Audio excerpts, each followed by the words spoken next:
I want to tell you a story. But before I do, I need to ask you something. When was the last time you truly tasted your food? I mean tasted it. The texture. The smell. The warmth. When was the last time you ate a meal without rushing, without the TV on, without your phone in your hand? You see, for most of my life, I didn't eat. I consumed. I inhaled. I ate like I lived, fast, distracted, always chasing something. And my heart, my tired, overworked heart, it broke down because of it. 3 years ago, I had a heart attack. Not the kind where you clutch your chest and fall dramatically. No. I just collapsed. In the bathroom. Alone. For 23 seconds, I was gone. I came back, thanks to a neighbor who checked in at the right time. And in that moment, something changed in me. I realized I had no idea how to live slowly. So I made a promise.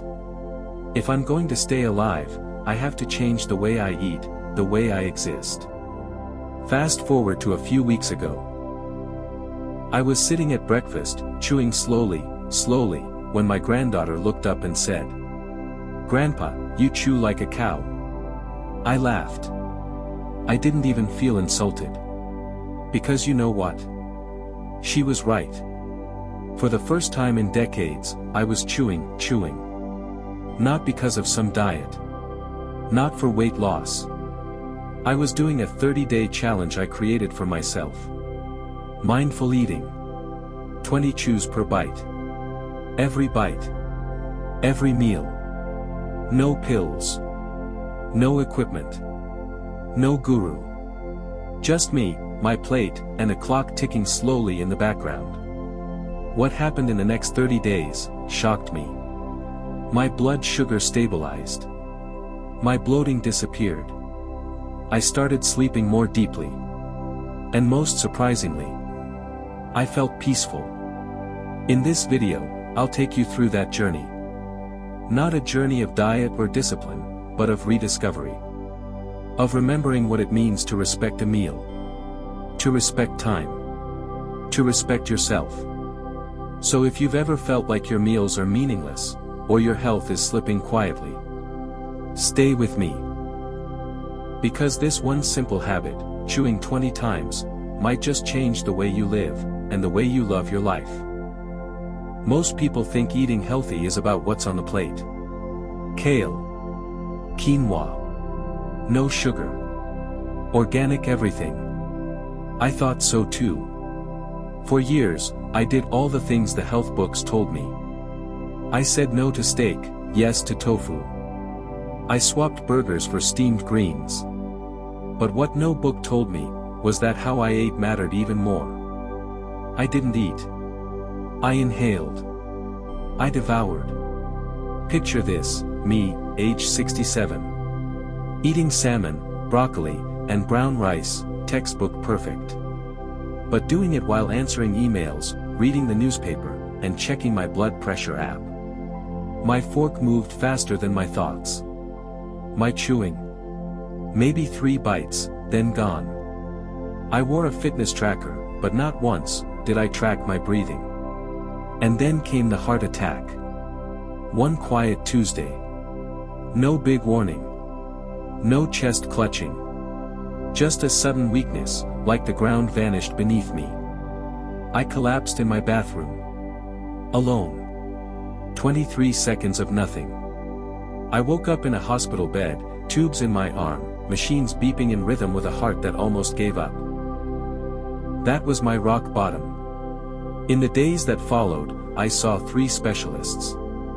But it was Dr. Evan Marsh, a cardiologist with 32 years of experience, who looked me in the eye and said something I'll never forget. "Harold, your problem isn't your cholesterol. It's your lifestyle. You don't eat. You race. You rush. You swallow life like fast food. And your heart can't keep up." He showed me research from the American Heart Association and the Mayo Clinic. Chewing 20+ times per bite reduces blood sugar spikes by up to 30%. Eating slowly activates satiety hormones and helps prevent overeating. For seniors, mindful eating even reduces arrhythmia risk after a meal. I sat there, silent. I felt ashamed. How could something as basic as chewing be what I missed, for 76 years? But I wasn't just ashamed. I was ready. That night, I went home and made a decision. I wrote these words on a sticky note. 20 chews. Every bite. No excuses. I put it on my fridge.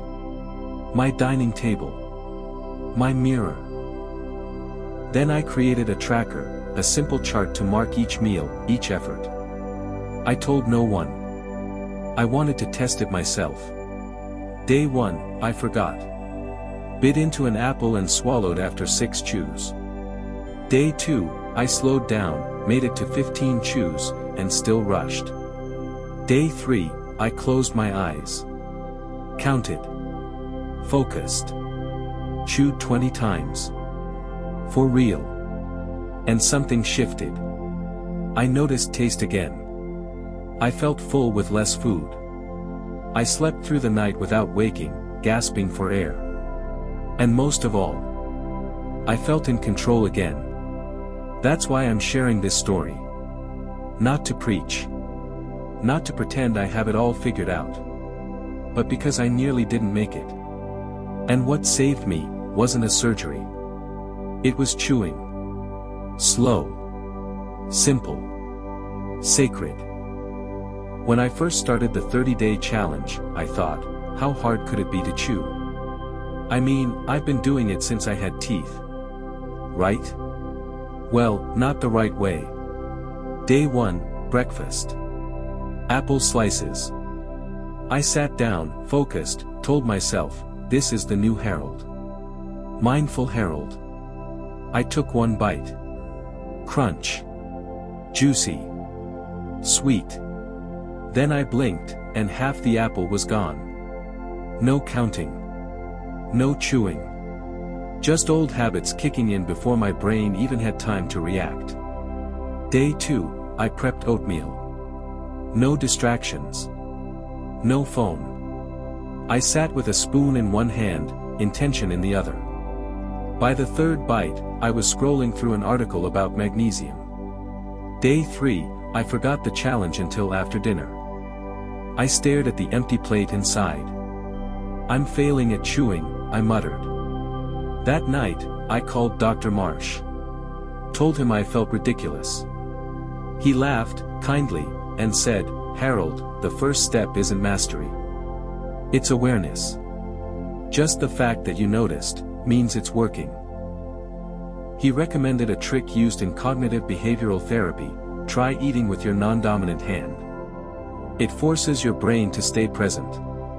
So day 4, I sat down with my soup. Fork in left hand. It was like watching a toddler try chopsticks. Slower. Messier. But surprisingly, calmer. Halfway through that bowl, I realized something wild: I was full. And I hadn't even finished. For the first time, my stomach was speaking louder than habit. I started logging details on my tracker. Time spent per meal.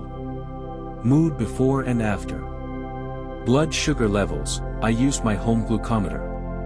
On day 5, I noticed. I didn't need my afternoon nap. My usual 3 p.m. sugar craving. Gone. My stomach. Flat. Calm. No bloating. That night, I went back to the study Dr. Marsh shared, a 2019 clinical trial in Japan. Participants over 65 who chewed 20 to 30 times per bite showed a 32% reduction in postprandial glucose spikes, and reported higher satiety and reduced nighttime arrhythmia.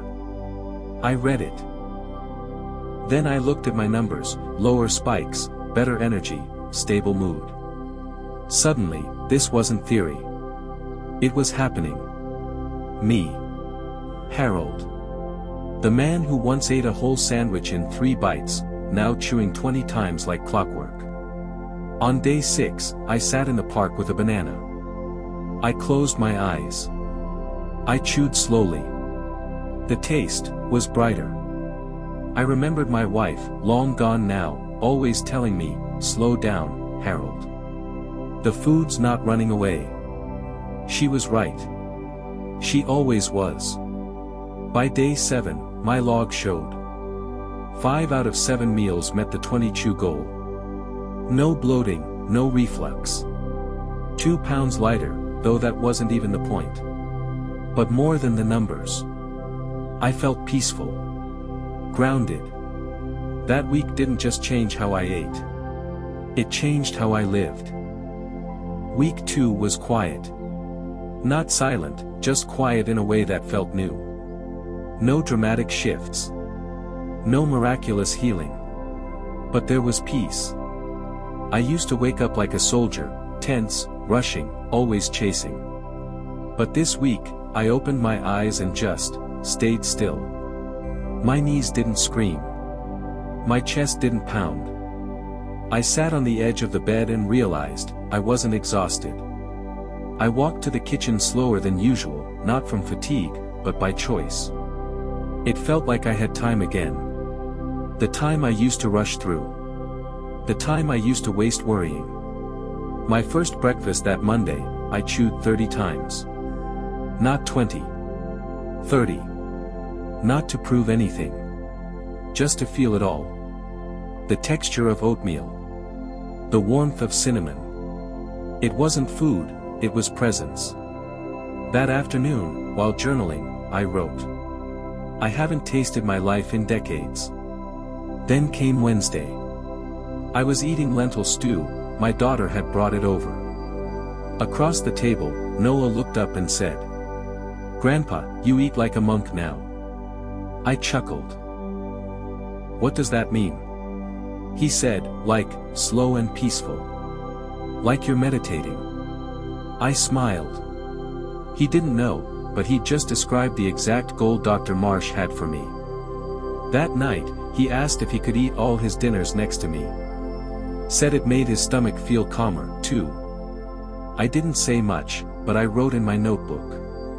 When you shift your rhythm, people around you start tuning in. By Friday, I had my bi-weekly appointment. Dr. Marsh checked my BP, 122/78. Down 8 points. He smiled, "You're reprogramming your nervous system." I asked him what they meant. He said, "Your body's parasympathetic system, the rest and digest side, is waking up. Most modern people live in fight or flight.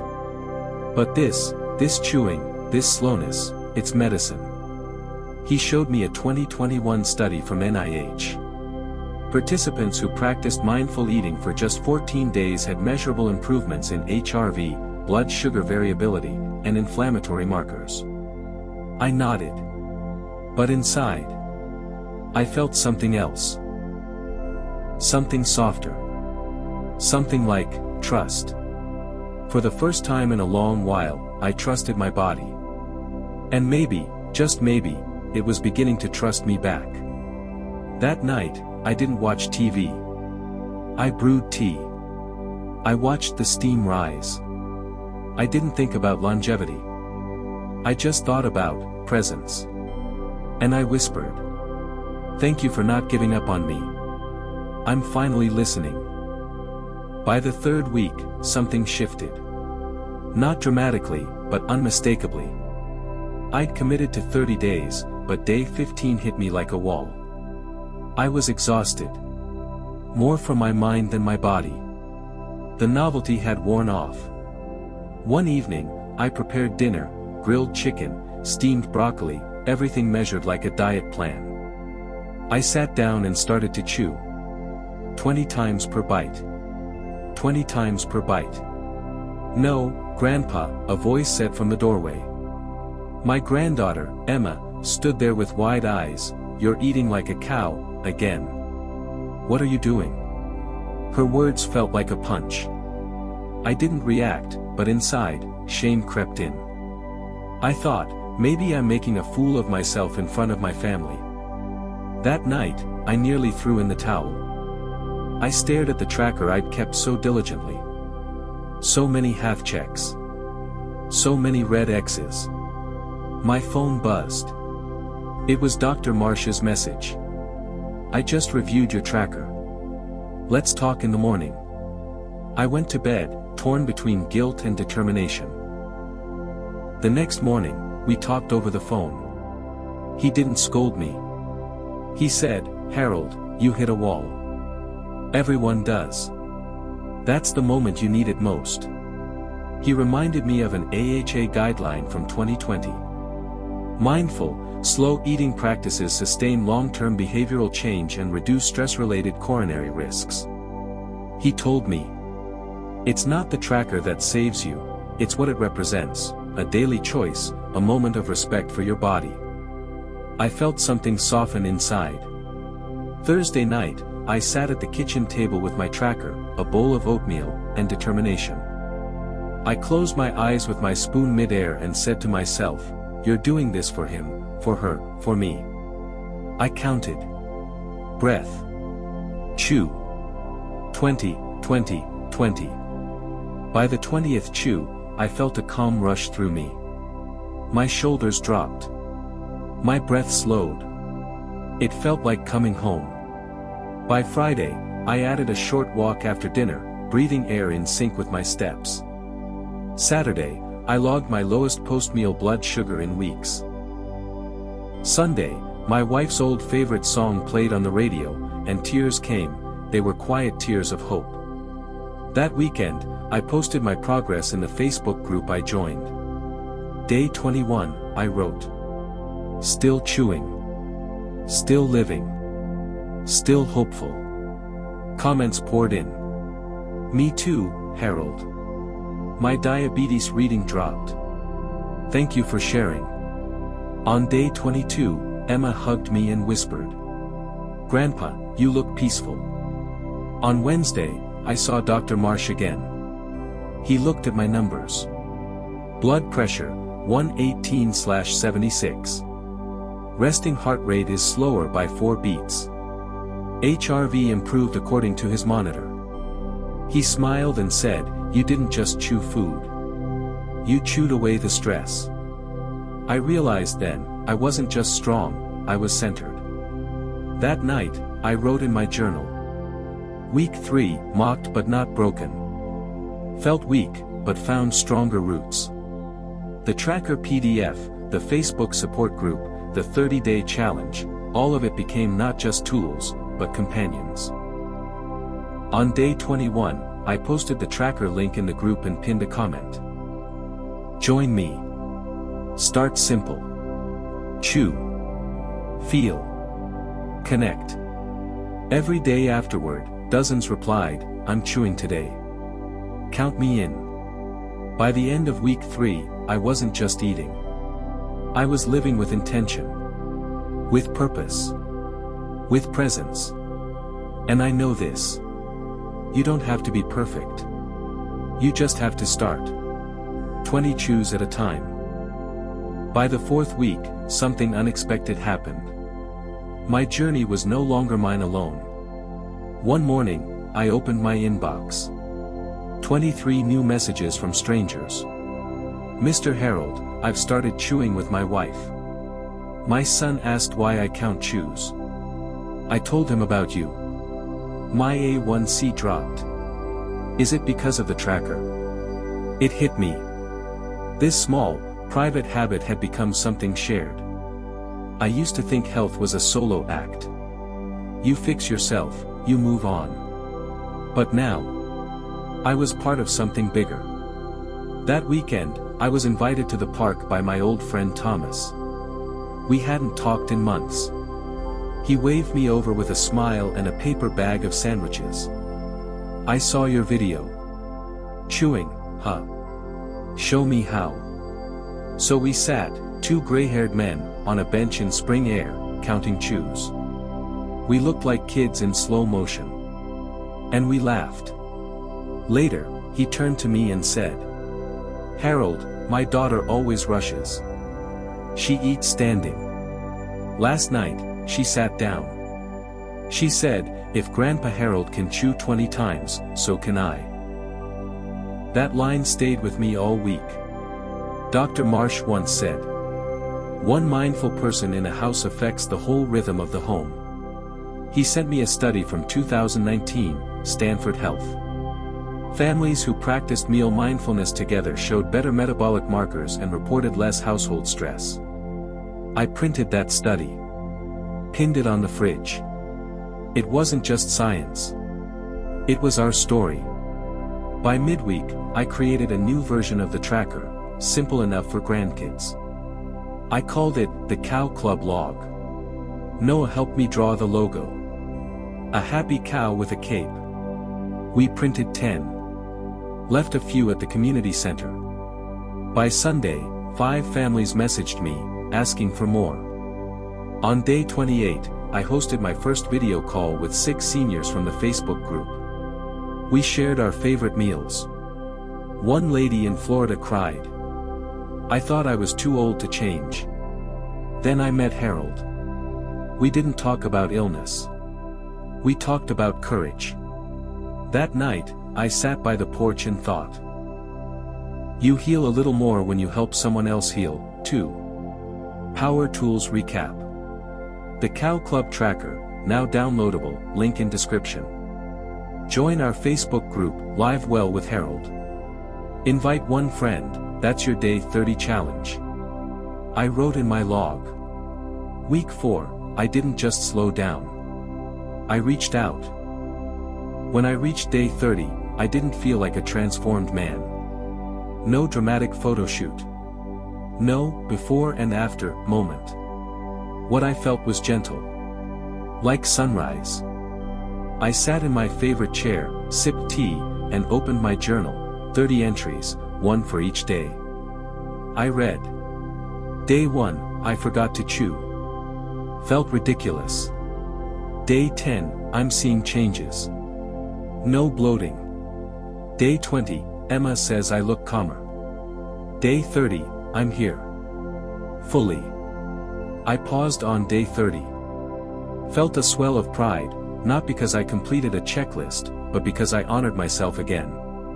You might wonder, can something so small, just chewing 20 times, make a difference? Here's what Dr. Marsh told me at the final checkup. Harold, your HbA1c has dropped 0.7%. Blood pressure is 116/74. HRV improved. That means your heart is healthier, more resilient. He nodded and continued, the American Heart Association states that mindful eating reduces cardiovascular risk factors and enhances quality of life, especially for seniors. It's not anecdotal. It's evidence-based. I felt his words settle in. I wasn't just telling a story. I was living one backed by science and guidance. I thought back to my hospital bed, that day I nearly died. It seemed so distant now. And I realized, this challenge wasn't just a habit change. It was a promise kept, to myself, to my doctor, to my family. I closed my eyes and whispered, Harold, you listened. You followed through. And you're alive. Not just alive, you're present. So here's my invitation. Download the Cow Club Tracker, link in description and pinned comment. Use it. Adapt it. Join our Facebook group, Live Well with Harold. We share meals, feats, and setbacks. And here's your day 1 challenge. At your next meal, try 20 mindful chews. No device. No distraction. Just presence. If this journey speaks to you, whether you're my age or younger, start here. You may not believe a habit so simple can shift your life. But it can. I invite you to share your first day entry in the comments or group. Let's begin a wave of presence, 1 chew at a time. I'll meet you there. If you're still watching this, I have one small request. Print the 30-day 20 chew challenge tracker. Pick just 1 meal a day to chew 20 times. That's it. I've left the download link right below, both the PDF tracker and our Facebook group. And if you're ready to begin, leave a comment right now. I'm joining the challenge with Harold. Because even if no one joins me, Harold still goes. But if we walk together, maybe we'll live longer, and better. Until next time, my friend. Stay present, stay kind, and chew on.